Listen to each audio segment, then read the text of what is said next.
Guys, this video is 100% in response to a comment I got on an older video about my Grimsmo Norseman. And they asked, is a $1,000 knife or an expensive knife worth it at this point with so many good budget knives on the market? So let's take a look at it. So I have laid out 4 different knives at 4 different price points. We have my $1,000 Grimsmo Norseman. We have the $300-ish price range PMP Aries, because that is what's been getting carried a lot right now. We have the Kaiser Comet, which you guys just saw in a video, and we have the Ramet Peacock. Now, these are at different price points. This is under 50. This is just about 100. This is 300. This is about 1,000. So what makes this knife worth it? Is this knife any better fundamentally than any of these knives? And I'm going to try and tell you why. First of all, the point that you have to look at is, what is expensive in your opinion? There are a lot of people that would look at this Kaiser and say $100.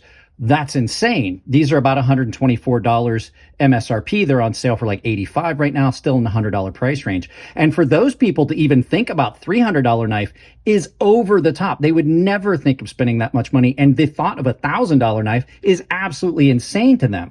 But there's other people that this knife really isn't that expensive a knife. They might be into the Todd Fisher custom knives where they're paying, several $1,000s for a custom made knife. So that's the first thing you have to look at. What is your idea of an expensive knife? Because that definitely varies across a lot of different areas and platforms and from person to person. So these knives all fundamentally will do the same thing. You're not going to run into that any of these knives here that I've picked will give you a problem. This $32 Ramet Peacock is an amazing value at the price point. It's an incredibly good knife. It's got one of the best heat treats on its steel, which is 9CR 18 MOV. Really good action, comfortable in hand, and it is reliable and a solid choice of a knife.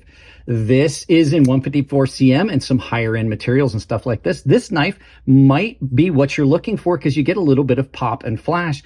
And then when you get into these more expensive ones, you're looking at some over the top designing and machining and things like that, which adds to the cost. But you're also getting a different type of materials and things like that. These are both in titanium. This is S90V, which is a high end premium steel. And then this one is a complete custom build. Might not be a custom grind by hand, but it's absolutely custom built. All the pieces of it are made by hand. So you're looking at different things. So the first thing you have to look at is, well, the second thing technically is what's in your budget. The next thing is materials.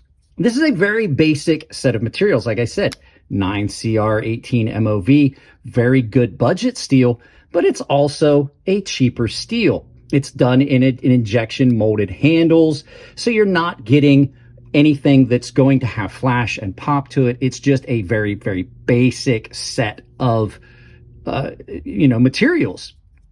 Does this make this knife any less useful or good? No, it doesn't. It really doesn't. But you start stepping up in materials when you get to around this $100 mark. You've got copper and micarta, which is really well done. You've got attractive pops of color and things like this on it. The finish on it is done better, and it's got a little bit more flash to it when you look at the liners and how they are done and all that.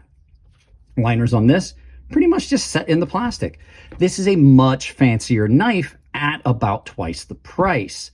So as you start going up, the action on this is done differently. It's a little bit better. The access to the lock bar feels different.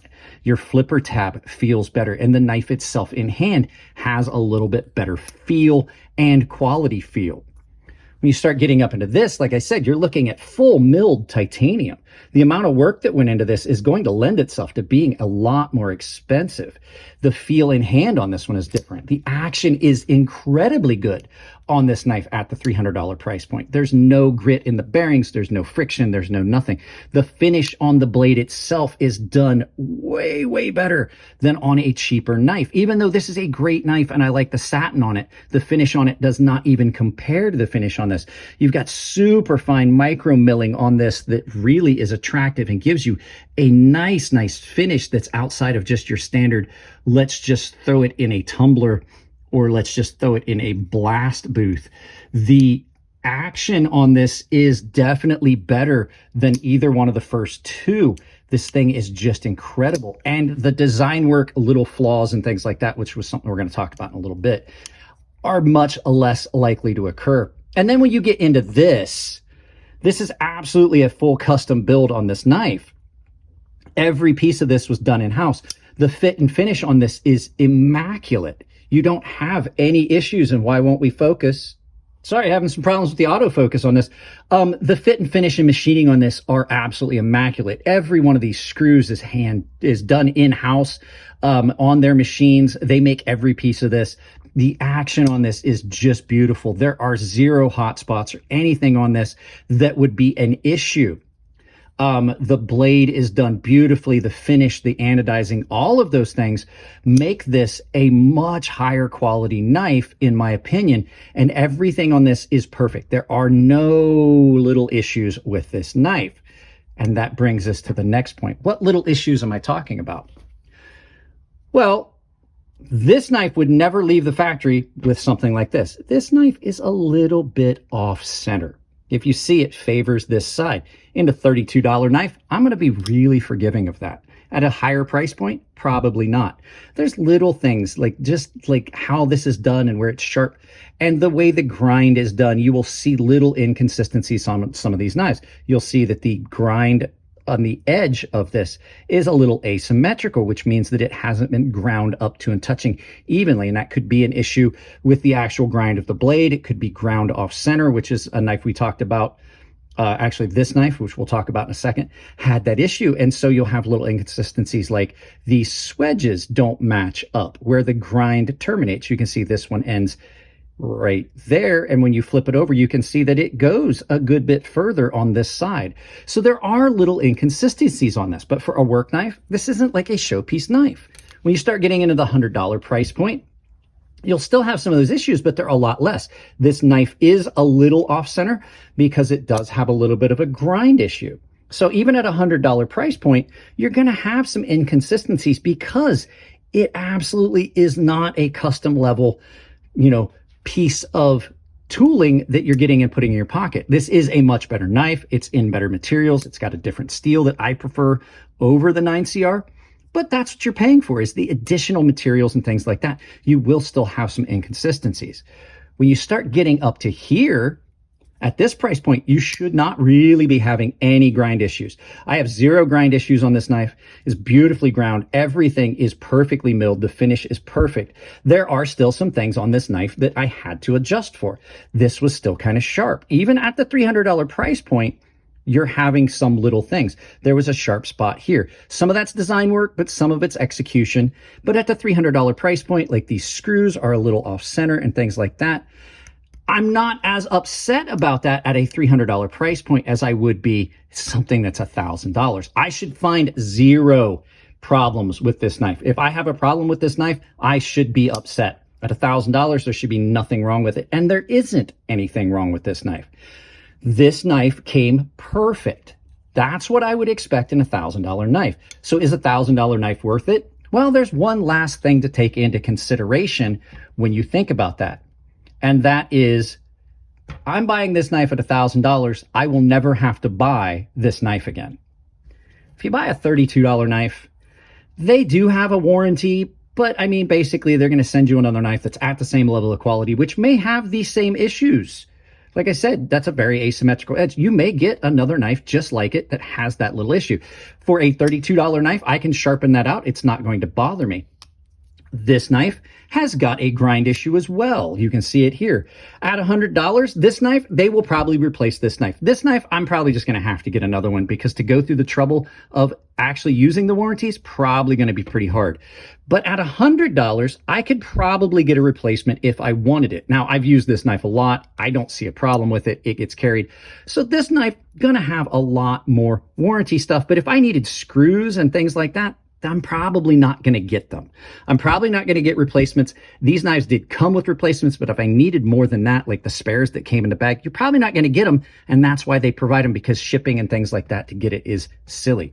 This knife, much less issues, But still, if I need to get hardware, I probably can get the hardware for this knife from the company, but it's going to be time consuming. It's probably going to be a rigmarole. They're probably going to ask me what I did. I'm probably going to have to prove, that I purchased the knife. And there's a lot of things that I have to go through to get that. When you get into this $1,000 price point, you now have a knife that this is a lifetime knife.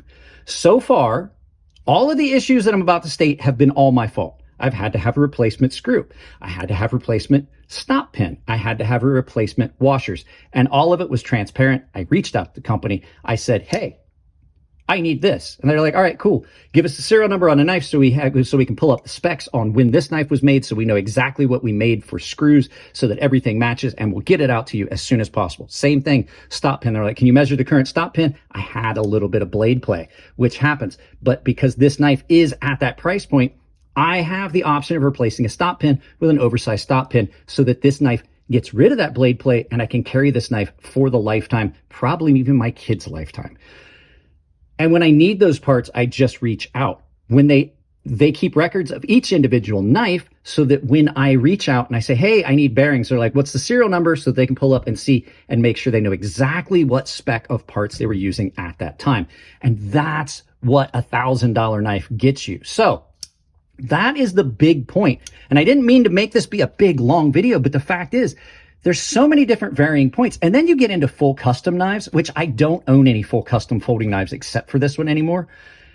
You get into some different stuff where you can just send it off to the maker. They will fix the issue for you, and it's all transparent, and it's like that. It doesn't happen. It doesn't cost you anything. A lot of times they go above and beyond. If you send a knife to a custom maker for something small, a lot of times you wind up with a spa treatment and things like that. So do you get what you pay for in a $1,000 knife? Yes. But is a $1,000 knife for everyone? No, I saved for 5 years to get this knife. It's my most carried knife. It's probably my favorite knife I've ever owned. I'm willing to accept that cost. Not everybody is. So there you go. Is a $1,000 knife still worth it in 2023 when there are so many good options at much lower price points? I think to some people, yes. For me, it was. Would I do it again? No. This was my final true knife purchase. I've bought some things for the channel. I've bought some things to test because they were goofy, but this was my final knife purchase. I'm not going to buy another knife for a long time. Companies will send me things.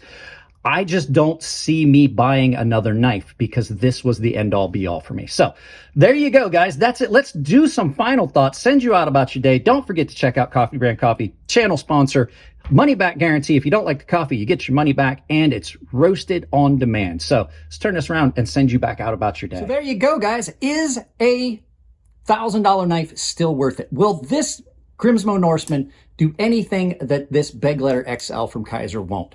No. But there just is some things that you get at that price point. So would I ever tell you to go spend $1,000 on a knife? No. Would I ever try to dissuade you from it? No.